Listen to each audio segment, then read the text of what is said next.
கையூட்டு பெறுகிற அதிகாரிகள் 60-70%, நேர்மையான அதிகாரிகள் ஒரு 30% கூட இல்லை.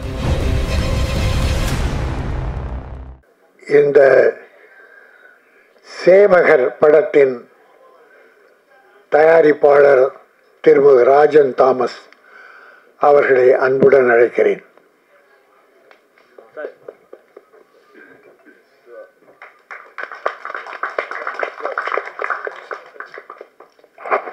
இயக்குனர் கோபிநாத் அவர்களை அன்புடன் அழைக்கிறேன்.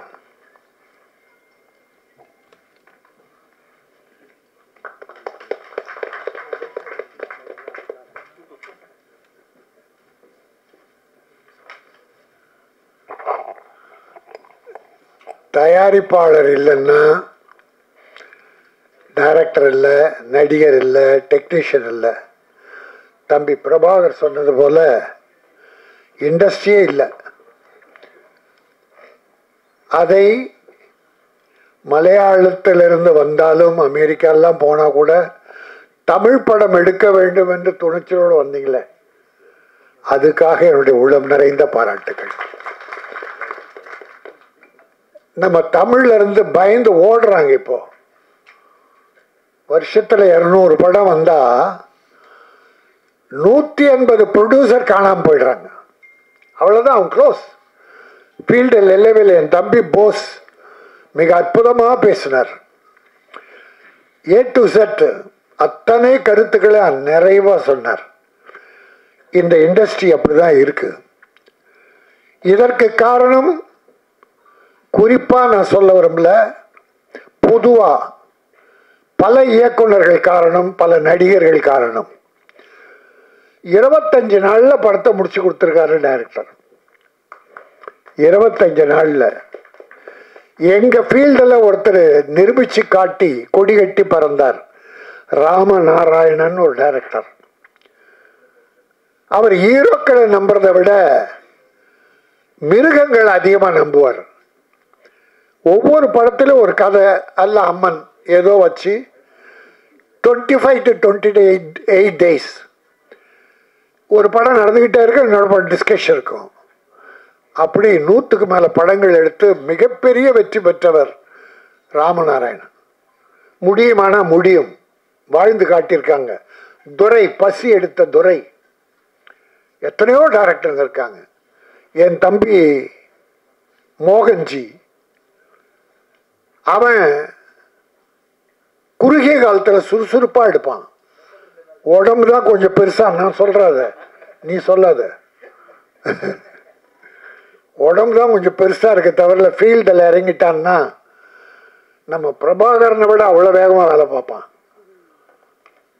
என்னுடைய அருமைச்சா தம்பி பிரிட்ஜ், அவருக்கு எனக்கு என்ன தொடர்புனா, அவர் என்ன ஏறக்குறைய 45 குத்து கத்தியால குத்திருக்காரு. அதாவது 5 குத்துல இறந்து போனோம் நான். ஆனா அத 7-8 டேக் எடுத்துக்க. அது அவர் செய்த சதியா டைரக்டர் செய்த சதியா தெரியல. ஏறக்குறைய 45 குத்து கத்தியால நைட்டு 12 மணி. யோ நல்லா தானையா பண்ண. இல்ல நீங்க நல்லா பண்ணுங்க, அவர் சரியா குத்தல. அவர் சார் நான் சரியா தான் குத்தினேன். இல்ல அவர் சரியா சாகல. இப்படி சொல்லி சொல்லி 45 முறை குத்தினாரு. ஆனா 5 டேக்கு 6 டேக். சும்மா தமாஷா சொன்னேன். அந்த தம்பி ஒரு அற்புதமான நடிகர். எனக்கு இதில் தாடி வச்சு பண்ணதால அடையாளம் தெரியல. மோகனை கேட்டேன், எங்க அந்த பிரிட்ஜு? அந்த பிரிட்ஜு இங்கே தான் இருக்குது. பார்த்தா தாடி இல்லாமல் அன்னைக்கு படத்தில் நாங்கள் பண்ணும்போது பார்த்தது. அந்த தம்பிக்கு எதிர்காலம் உண்டு. எப்போ ப்ரொடியூசர் வாழணும்னு நினைக்கிறீங்களோ அப்போ நீங்க வாழ்வீங்க. இன்னைக்கு சின்ன படங்களுக்கு ஓரளவுக்கு மரியாதை கிடைக்குது. மக்கள் பெரிய ஹீரோவை தான் பார்க்குறேன்னு இல்லை, பெரிய ஹீரோக்கள் படம்லாம் படுத்துருச்சு.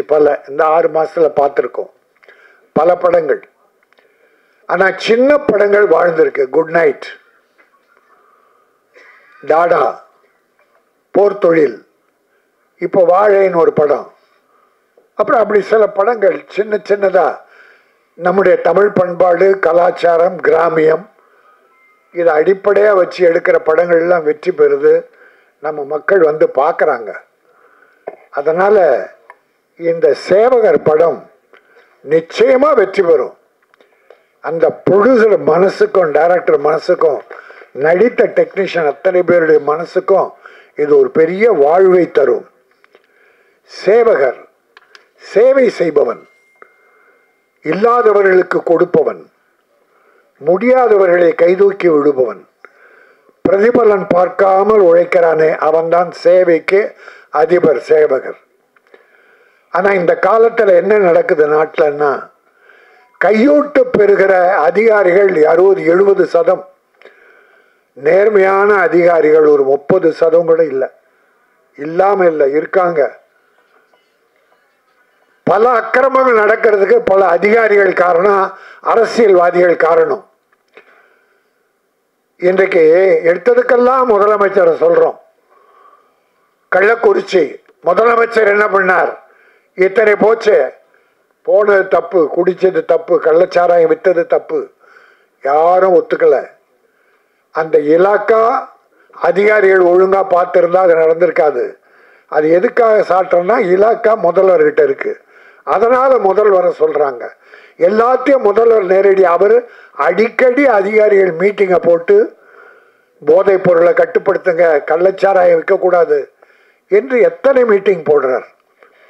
அதாவது இது எப்படி இருக்குன்னா, தாம்பரத்துக்கு போறதுக்காக ஒருத்தன் மவுண்ட் ரோடில் பஸ்ஸில் நின்னான். பஸ்ஸுக்கு ஒரு பஸ்ஸு ஃபுல்லாக இருந்து நிற்காம போயிடுச்சு. 2வது பஸ்ஸு பார்க்குறான், நிற்காம போகுது. 3வது பஸ்ஸு நிற்காம போகுது. அவனுக்கு வெறுப்பாயிடுச்சு. என்ன ஒரு பஸ்ஸு கூட நிற்க மாட்டேங்குது. இந்த முதலமைச்சர் என்ன பண்ணுறார்? பஸ்ஸுக்கு நிற்க மவுண்ட் ரோடில் நிற்கலன்னா முதலமைச்சர் என்ன பண்ணுறார்? சரி, அடுத்த ஒரு பஸ்ஸு காலியாக வந்தது. அதில் சீட்டு கிடச்சி உட்காந்துட்டான். அவன் போகிறான். போகும்போது இந்த பஸ்ஸு கொஞ்சம் காலியாக வந்து அடுத்த ஸ்டாப்பையும் நிற்குது, ஏற்றிக்குது. பிறகு அடுத்த ஸ்டாப்பையும் நிற்குது, ஏற்றிக்குது. இவன் கத்துறாங்க. என்ன முதலமைச்சர் பண்ணுறார்? இந்த பஸ் எல்லா இடத்துலையும் நின்று போகுது, நான் சீக்கிரம் போகணுமா தாம்பரத்துக்கு? அப்படி உனக்கு ஒரு தேவைன்னா, உனக்கு கிடைக்கலன்னா குறை சொல்லுவ, கிடைச்சா. ஆக அப்படி சமுதாயத்தில் அதிகாரிகளை தட்டி கேட்கிற உரிமை எல்லாருக்கும் இருக்கணும். எவனா இருக்கட்டும், எந்த அதிகாரி அரசியல்வாதியா இருக்கட்டும், தட்டி கேட்கிற உரிமை உங்ககிட்ட இருக்கணும். ஒவ்வொரு மனிதனுக்கும், தனி மனிதனுக்கும் அந்த ஒழுக்கம் நெறி இருக்கணும்.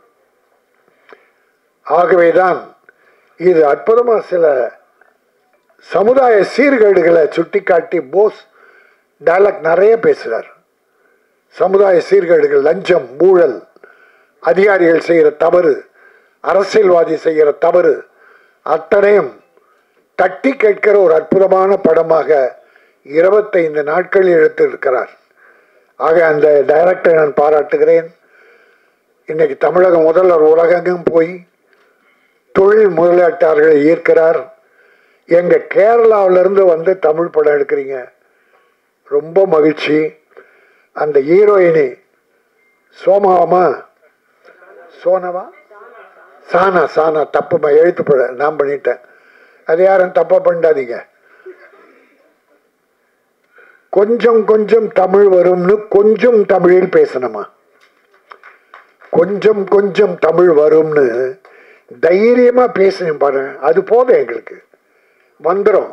வில்லனும் அப்படிதான். வில்லனும் கடைசியில் அந்த நன்றி வணக்கம் பிரமாதமா சொன்னார், அது போதும். கொஞ்ச நாள்ல நீங்க தமிழ் பேசுவீங்க, கொஞ்ச நாள்ல தமிழ் பேசுவீங்க. நான் ஒரே ஒரு வேண்டுகோளை வச்சுட்டு நான் முடிச்சுக்கிறேன். அதாவது ஒரு போன மாதம் ஒரு ஆடியோ ஃபங்க்ஷன் நடந்தது. அதில் ஒரு பாட்டு டான்ஸ் பண்ணிடுறது, ஒரு பாப்பா, ஒரு தங்கச்சி நல்லா பண்ணிடுது அழகாக. அது கொஞ்சம் வில்லி மாதிரி கிளாமர் சாங். அது என்ன, பஞ்சாபி பலகாரம் நான் ஆகலை சேதாரம், இதுக்கு நான் ஆதாரம் அப்படின்னு இந்த வம்பு பிடிச்ச ஸ்நேகம் எழுதியிருந்த கவிதை இது. தம்பி செய்ய நல்லா எழுதிருந்தான், தப்பாக இல்லை, அது கூட ரொம்ப விரசமாலாம் இல்லை, கிளாமர் இருந்தது, கிளாமர் இருக்கணும். அது நான் பார்த்து அந்த பாட்டு பார்த்து பிடிச்சது, நல்லா இருந்தது. அந்த பாப்பா இங்கே வாமான்னு இங்கே வந்து நின்னது, கொஞ்சம் அப்படி பார்த்துட்டு, அம்மா இல்லைம்மா நீ சேதாரம் ஆகலை, நல்ல பிள்ளை, போ உட்காருமான்னு. இதை ஒரு 4 மீடியாக்களில் என்னை போட்டு உருட்டி எடுத்துட்டான் சார். என் வயசு என்ன, என் பேத்தி சும்மா ட்ரையாக இருந்தது, காமெடிக்காக அதை பண்ணேன். அந்த பாப்பா நல்லா சிரித்து குழுங்க சிரித்து, மேடையில் இருந்தவங்க பப்ளிக் எல்லாம் அதை காமெடியாக எடுத்துக்கிட்டாங்க. அந்த மீடியா 2-3 மீடியா மட்டும் என்ன தெரியல வினயம். நான் பொதுவாக பெண்களை அவங்க விருப்பம் இல்லாமல் அடுத்தவன் விரல் கூட மேலே படக்கூடாது, விரல் கூட விருப்பம் இல்லாமல் படக்கூடாது, வெட்டணும், விரலை வெட்டணும். ஒரு தடவை குஷ்பு தங்கச்சி அங்கேயே பப்ளிக்கில் ஒரு அறை விட்டுது ஒருத்தனை, நான் மேடையில் பேசினேன், தங்கச்சிக்கா அரைஞ்சது, அங்கே செருப்பால் எடுத்து அடிச்சிருக்கணும், அவனை முதுரை தட்டிட்டான். ஆனால் கில்லாடி பொண்ணு அங்கேயே அடிச்சது. அப்போ நான் என்ன சொன்னேன், பப்ளிக் மீட்டிங்கில் ஆடியோ ஃபங்க்ஷனில் செருப்பால் அடிச்சிருக்கணும். எந்த பெண்களும் எல்லாம் நம்ம கூட பிறந்து, எனக்கே பேத்திங்க.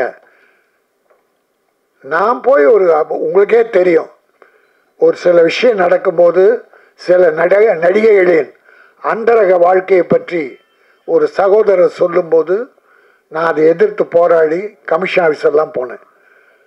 ஆனால் அது எதிர்ப்பு தெரிவித்தாங்க சில சகோதரிகள், அவங்கள கூப்பிட்டா வரமாட்டேன்ட்டாங்க, ஏன்னா வேற எதனா வெளியிட்டு போறாங்கன்னு அவங்க வரல. நான் போனேன், ஏன்னா தாய்மார்களுக்கு இந்த உலகத்தை இந்தியாவை காப்பது தாய் குலம்.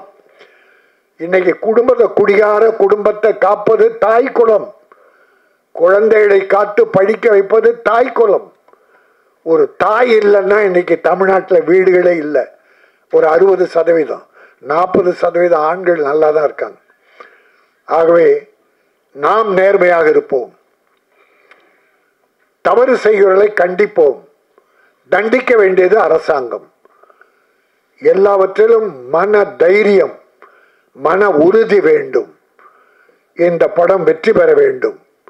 இந்த நாட்டில் உண்மையான சேவகர்கள், ஏழைக்கு உதவுகிற சேவகர்கள், அது அரசியல்வாதியோ அதிகாரிகளோ யாராக இருந்தாலும் அவர்கள் நல்லவர்களாக வெற்றி பெற்றவர்களாக சமூக சேவை செய்ய வேண்டும்.